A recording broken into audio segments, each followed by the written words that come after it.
Central Florida's local news doesn't stop after 6 p.m. And neither does constantly tracking and updating your forecast. On WFTV Tonight, we get you ready now with the information you'll need tomorrow. WFTV Tonight at 10 on TV 27. Central Florida's chief meteorologist, Tom Terry. Severe weather is always just around the corner. So before, during, and after every storm, I'll keep you prepared and safe. Your severe weather expert, Chief Meteorologist Tom Terry on Channel 9 Eyewitness News. On WFTV Tonight. He would ask questions, what's happening in Orlando?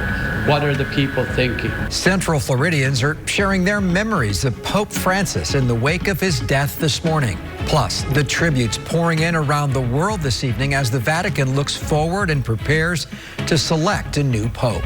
And terror on the runway at Orlando International Airport. We're seeing new video of the moment passengers were forced to evacuate when a Delta plane caught fire. I tried to stay calm, but my adrenaline was through the roof. What we are now hearing from those who were on board. This is WFTV Tonight. And this was the scene today near the gate as this Delta flight that was getting ready to depart Orlando International Airport had a fire. Good evening, I'm Greg Warmuth. Passengers were forced to evacuate down inflatable slides after that engine fire this morning. Our Daryl Matthews is live at Orlando International Airport. And Daryl, you've been speaking to experts about potential causes here. Yeah, Greg, and experts say a tailpipe fire is not uncommon, but passengers say that the chaos that followed is something that they didn't expect to see today.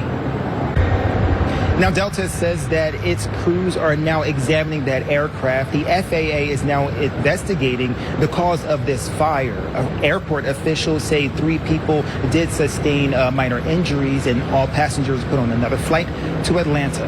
For now, we're reporting at the Orlando International Airport. Daryl Matthews, WFTV Tonight. All right, Daryl, thank you. According to the Vatican, Pope Francis died from a stroke this morning. Just yesterday on Easter Sunday, he greeted thousands outside of the Vatican at St. Peter's Square. We've been speaking with our local community about how this impacts Central Florida. Our Sabrina Majori heard from church leaders and parishioners. The dates haven't been announced yet, but a burial will take place in the next 4 to 6 days, after which cardinals will meet in Rome to select the next pope. This is a live look at St. Peter's Square in Vatican City, and even at this early morning hour in Rome, mourners are continuing to pray for the Pope. As Sherelle Hubbard reports, tributes are pouring in from around the world as Catholics remember Pope Francis.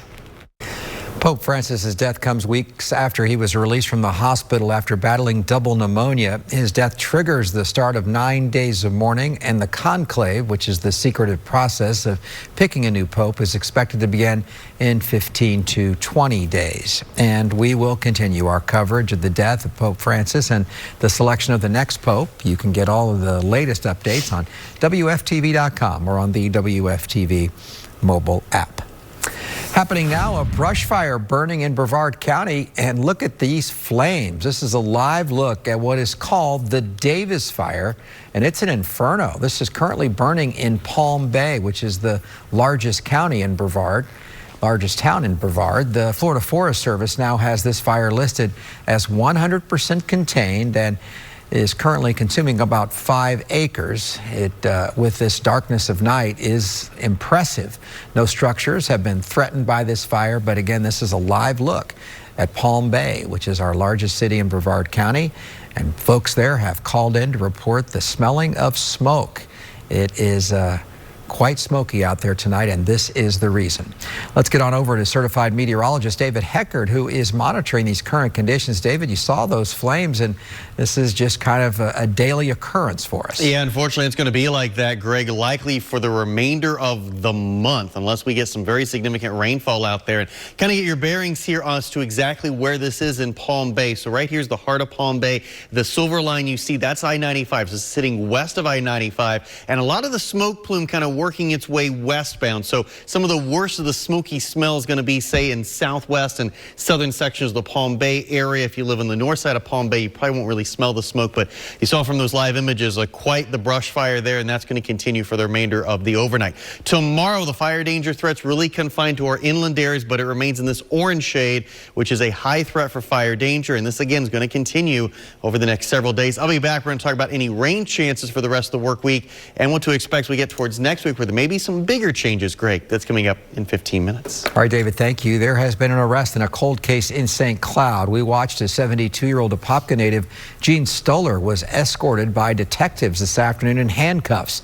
His DNA, they say, was identified as being on the remains of 27-year-old Julia Sue Wilbanks. Her remains were found way back in 1991 in St. Cloud.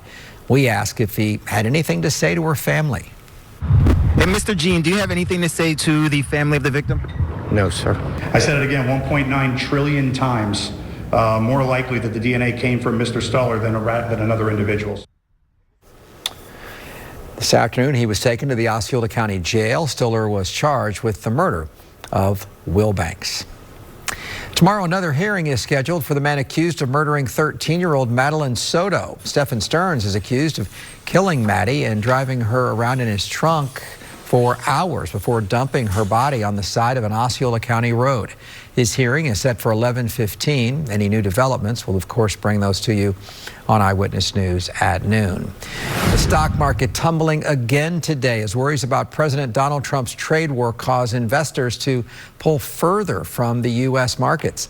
Here's a look at the final numbers from today. The Dow Jones dropping a whopping 971 points, the S&P 500 dropping by 125, and the NASDAQ was down almost 500 points today. So it's been a tough day. Friends and family of the man shot by Orlando police outside a bar this weekend say they want to see the video of the shooting to see whether they think it was justified, why police say they had to pull the trigger. Plus, a former Seminole County deputy says his lieutenant sent him unsolicited photos of himself wearing lingerie, the lawsuit he filed after they both lost their jobs.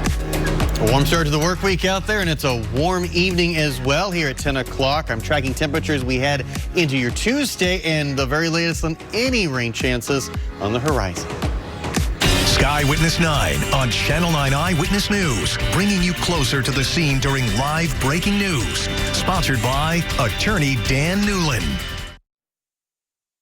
I have been bitten, kicked, punched, spit on, urinated on. Healthcare workers everywhere are facing threats daily. This is the story in hospitals all across the nation right now. 9 investigates is digging into a crisis that's putting a serious strain on the medical system. Why would we want to come to work when we're being assaulted? What can be done to keep healthcare workers safe? Because let's be honest, if you're afraid to go to work, what kind of care are you going to be giving your patients? Live Thursday at 5 on Channel 9 Eyewitness News. A former Seminole County deputy says this screenshot shows a former lieutenant sending unsolicited images of himself in lingerie. That lieutenant lost his job, but so did the deputy who received it. And now that deputy is pushing forward with a federal lawsuit against the sheriff's office alleging retaliation led for him losing his career. Our Darlene Jones spoke to him about that lawsuit. We have reached out to the Seminole County Sheriff's Office for further comment, but so far, they've had nothing to add outside of the court records, which show they have filed a motion to have the case dismissed. New Smyrna Beach Police now have a new police chief. Chris Kirk was sworn in today. He stepped into the role full-time after serving as interim chief when former Chief Eric Feldman resigned back in December. Kirk has been with the New Smyrna Beach Police Force for 21 years. He says his years of service will help him with his leadership. All right.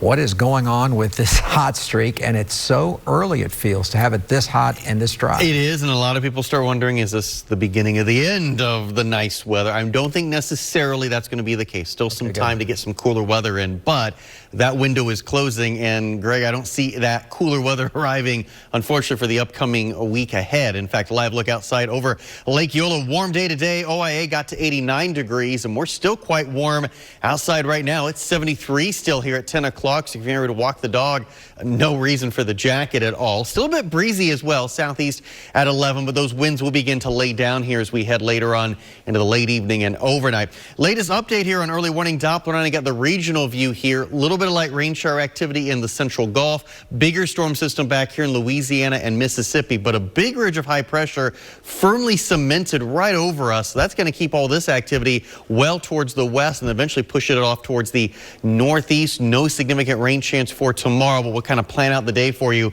in future tracks starting off here at 7. We're going to wake up to a decent amount of cloud cover. In fact, tomorrow, almost an exact carbon copy of today out there. We'll be dealing with a little bit of cloud cover as Cassandra Crimmy joins you for Eyewitness News this morning. Warm start to the day with numbers in the mid-60s. Here we are by lunchtime, kind of blend of sun and clouds once again. Only minor changes. The winds won't be as breezy out there, especially in inland areas. But by noon, we'll already be in the upper 70s and low 80s for many of us. Afternoon highs once again getting back into the upper 80s and low 90s with cooler conditions along the coastline. And earlier in the weekend, I thought maybe we'd be able to crank out a little bit of light rain shower activity along our sea breeze, but we're just going to be too dry in the lowest levels of the atmosphere. So lows tonight in Seminole County, a few clouds around. It is going to be mild. 65 at daybreak in Winter Springs. We'll get to 62 in Geneva, and high temperatures city by city for tomorrow. Again, low 80s along our coastline, bit warmer inland. We are forecasting 90 degrees in Orlando, 88 in Claremont or in Leesburg, and 91 the forecast high in Ocala. And more warmth ahead here over the next several days. This is Kissimmee St. Cloud. You can see just kind of hanging out upper 80s, low 90s all the way into the weekend. 7-day forecast. Weekend always in view. Again, blend of sun and clouds for tomorrow. Still dry. Maybe a very isolated rain shower as we get towards Wednesday, but not a big issue out there. You can see we're going to keep things dry through the weekend, but then rain chances begin to tick up a little bit for next week or for the weekend heading into the early part of next week. We'll talk more about that, Greg, coming up in the next half hour. All right, thank you. If you drive a newer car, you probably start it with a key fob rather than a traditional key. Coming up, the new way thieves are exploiting that technology to steal cars. Plus, as FSU classes resume today, why students we are speaking with say they're choosing to stay off campus for the final days of the semester. Weather from Severe Weather Center 9 is brought to you by the law offices of Attorney Dan Newland. Classes resume today at Florida State University in Tallahassee after the mass shooting Thursday killed 2 and injured 6 others. As Ashlyn Webb reports, the university's president is giving students the option now to not return for the final week of classes. A hospital that has served one Central Florida community for decades is closing its doors. What's next for residents who counted on this place? And for the second time, a jury has to decide the fate of 2 Volusia County men who beat 6 people to death over a stolen Xbox game console more than 20 years ago in Volusia County. And next, friends and family of the man shot by Orlando police outside a bar this weekend say they want to see the video of the police-involved shooting, why officers say it was justified. There are many sides. I feel like fun today. To every story. TV 27's Court Block has them all. Watch weekdays at 10 a.m. Who wanted bacon? Don't play with me, okay? I'm sorry, Your Honor. Brought to you by the Leach Firm. Developing tonight, friends and family of the man shot by Orlando police outside a bar this weekend say they want to see the video of the shooting to see if it was justified. This is what that scene looked like after it happened early Sunday morning. Officers say Jonathan Flores fired a gun into the air and, as Nick Pampantonis reports, did not listen to commands before law enforcement shot and killed him. A Volusia County trial has begun to resentence 2 men who murdered 6 people in 2004. Investigators say it happened all over a stolen Xbox console. The pair was sentenced to death years ago. About that decision was overturned in 2017 because a Florida Supreme Court ruling found that a jury must be unanimous to impose a death penalty. As Demi Johnson reports, since then the law has changed, lowering the requirement so that only 8 of the 12 jurors have to vote in favor of death. When we last checked with the court, we were told selecting a jury actually could take a few days. We'll keep you updated on all the developments in this case. Again, Hunter and Victorino have already been found guilty, so jurors only have to decide whether they should be sentenced to death. Again, 8 out of 12 would have to say yes. The judge would have to agree. Today, a former Hunters Creek middle school teacher accused of having sexual conversations with kids online has pleaded guilty. FBI agents arrested Italo Bonini in February. One agent said there were at least 2 possible victims, but suggested there could be up to 20 additional victims. According to the plea agreement notes, the FBI still investigating, and Bonini must turn over his personal computer. A Channel 9 investigation has led to the termination of a police sergeant in the town of Oakland. That's in West Orange County. 2 weeks ago, 9 Investigates questioned why the officer was hired just days after he actually had resigned from another police agency while under investigation. Today, he was terminated. Barry Strykowski applied to work in Oakland last year while under investigation at the Mount Dora Police Department in nearby Lake County. Our investigation revealed that when asked a series of questions about whether he had been involuntarily terminated or asked to resign from a job, been given the opportunity to resign, Strykowski checked no on that application. All the information you've provided that we've now come in to know, which we did not have prior, we now know. Strykowski's termination comes just as he was about to hit a year as a probationary officer, but the ongoing internal investigation could lead to sanctions against his law enforcement certification. Covering Brevard County, a hospital that served our community for decades is closing for good. Orlando Health's Rockledge Hospital shuts down at 11:59 tomorrow night. Our Melanie Holt took a closer look at why that's happening now and what's next for area residents. Today, work started to restore a historic school that was once segregated in Lake County. Construction crews took the siding off the old Rosenweld School as a skid steer tore up a concrete pad. The first steps in a plan to restore the crumbling building to its original 1930s condition. This restoration will see half the building turned into a classroom, the other half educating visitors about what it took to bring a school to the community's black children. A community center will be built behind the schoolhouse. A woman we spoke with actually attended the school. It's just, I just can't explain the joy of being here today, witnessing this, seeing the trucks, seeing the guys going and coming, working. Marvelous, marvelous. Community leaders expect the first part of the restoration, which is the building itself, to take about 4 months. Tupperware is getting more time to get its finances in order before filing for Chapter 11. The judge approved the Central Florida company's extension last week, according to our partners with the Orlando Business Journal. Tupperware officials say it needs more time to reorganize a recovery plan for its creditors. The bankrupt company has until July 14th to file its reorganization plans. Tupperware declared bankruptcy last September after years of declining sales.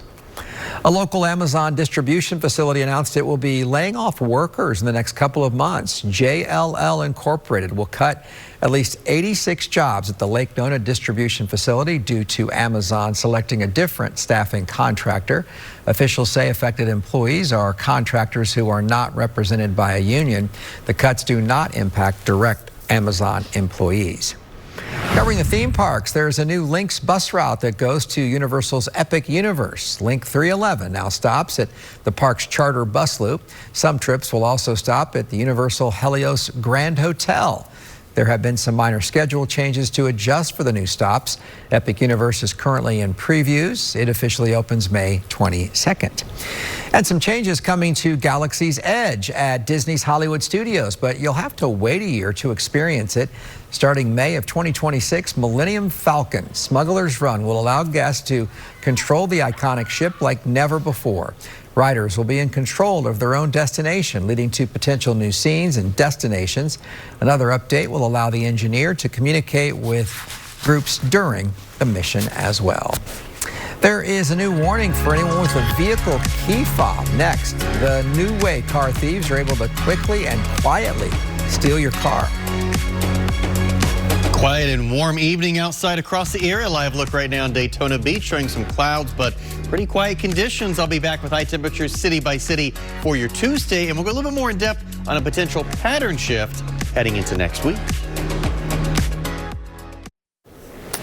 This evening, there's an alert for car owners. Criminals are copying your key fob, and it only takes a few minutes. Here's Allison Kosick with how you can avoid those thieves. We are counting down to the Florida Puerto Rican Parade and Festival, now just 5 days away. Channel 9, your official broadcast partner of the event. Every year, the parade highlights a city in Puerto Rico, and this year it's Aguadilla.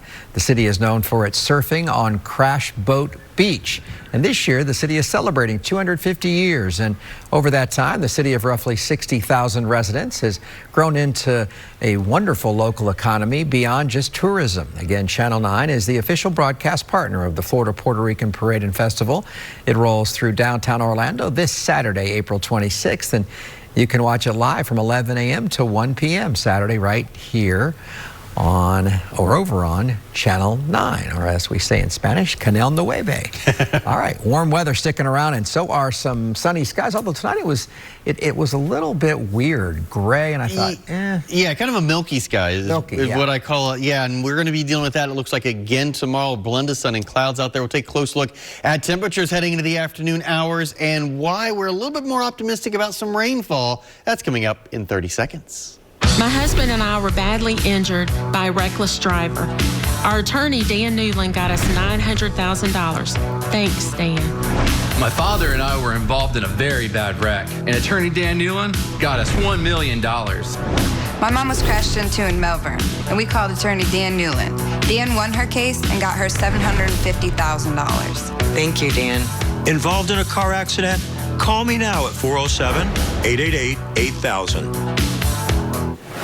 Well, a warm day today. In fact, got into the mid and upper 80s for a lot of us, and we got more warmth in store here as we head into your Tuesday. Live look outside over downtown Orlando. Very quiet start out there. Still some cloud cover around. If you're kind of looking up at the sky at the stars, you're going to see some of that cloud cover around. 73 the current temperature out at OIA, so still kind of mild southeasterly wind right now at 11 miles an hour. Other temperatures across central Florida into the 70s. Notice Ocala still very warm here at 77 degrees there.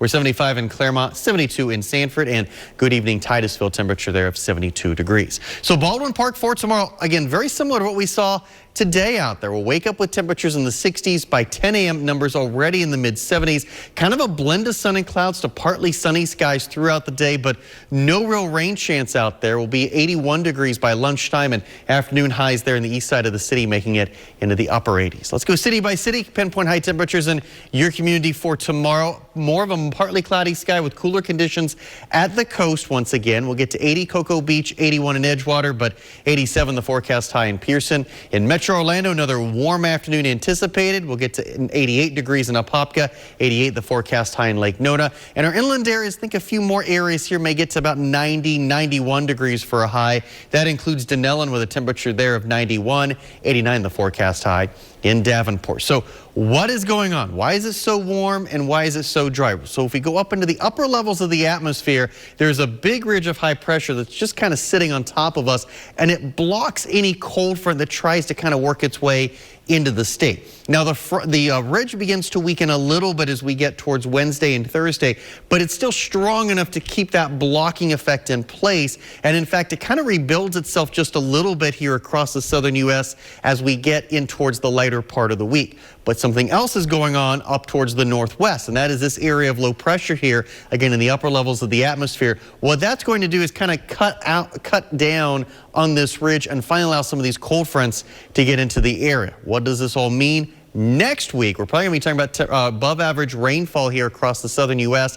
Remains to be seen how much of that gets into our area, but it does look like next week average to slightly above average rainfall. Some much needed rain with daily rain and storm chances likely. But until then, 7-day forecast weekend always in view. It will stay dry, maybe a very isolated rain shower on Wednesday. Most will stay dry, and the weekend dry on Saturday. 20% rain chance heading into Sunday. Final weather check coming up in 10 minutes. Let's head over to Alex. Hey, nice tie, man. I like it. I like your tie, too. Hey, the Magic, by the way, not the only Orlando team battling in the playoffs. The Solar Bears in action this week as well. Game 3 was tonight at the Kia Center. We've got full coverage from the rink when we come back. Download the WFTV weather app. Get a localized forecast from Tom Terry. Just search WFTV. Brought to you by the law offices of attorney Dan Newland. Involved in a car accident? Call me now at 407-888-8000. Game 1 between the Magic and Celtics was a tale of two halves. Down by as many as 13 in the second quarter, the Magic actually led by 1 at halftime, but they got beat up in the second half and lost by 17. 103-86 was the final from Boston. Yeah, 7,000 plus there at the Kia Center tonight. Game 4 is coming up on Wednesday. Game 5 on Thursday. So get there, and then we can see the Magic game on Friday. Yeah, they just put the Magic court right on top of that, right? That's right, yeah. They just kind of flip-flop it back and forth. It's pretty cool. Yeah, that's neat. They don't even have to melt the ice, right? No. Yeah. Hey, snazzy. Ice may be needed later on tomorrow afternoon in the 7-day forecast. Weekend always in view. Another warm day in store. Blended sun and clouds. Temperatures in the low 90s. If we're lucky, maybe we'll crank out a stray shower west of Orlando Wednesday afternoon, but I wouldn't hold hope on that one. We'll talk more about rain chances next week coming up at 11. So going to the Solar Bears game, also sit in the air conditioning for a few hours. Where's your yellow tie, by the way? Yeah. There's yellow in there. Yeah, I got the memo. All right, thanks for watching. See you here tomorrow night. Martha will be back then.